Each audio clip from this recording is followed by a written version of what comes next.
মাঝে, মাঝে মনে হয় যে ফেসবুকের সফলতা কিভাবে করা যায় এগুলোর উপর একটা কনটেন্ট ক্রিয়েট করি, কিন্তু পরবর্তীতে মনে হয় আমার কোন ফেসবুক পেজটা সফল হয়েছে যে আমি ফেসবুকের সফলতা নিয়ে কিংবা তাদের প্রসেসগুলো নিয়ে আমি বলতে থাকবো। আমি বিভিন্ন জনের ভিডিও দেখে অনেকে উপদেশমূলক দেয়, একেবারে যে কারো কাজ হয় না তা না, হয় অনেক গুরুত্বপূর্ণ তথ্য তারা দিয়ে থাকে, সেগুলো ফলো করেও যখন পেজের মধ্যে আপলোড দিতে থাকে তখন কিন্তু দেখা যায় যে কাজ হয় না। মানে অ্যাটলিস্ট আমি জানি না, এটা হয়তো বা লাখও ডিপেন্ড করে।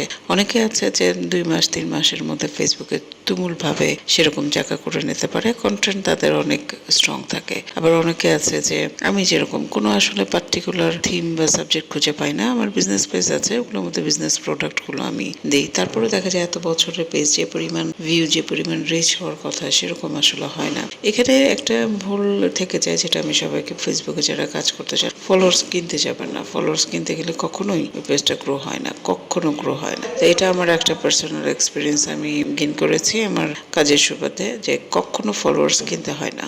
একটা ভুল আমরা করে থাকি, সেটা হচ্ছে নিজে ভিডিও নিজে আমরা দেখি, আপলোড করার পর পরে চেক করতে থাকি কতজন দেখলো। এটাও কিন্তু করা পেজের জন্য ক্ষতিকর।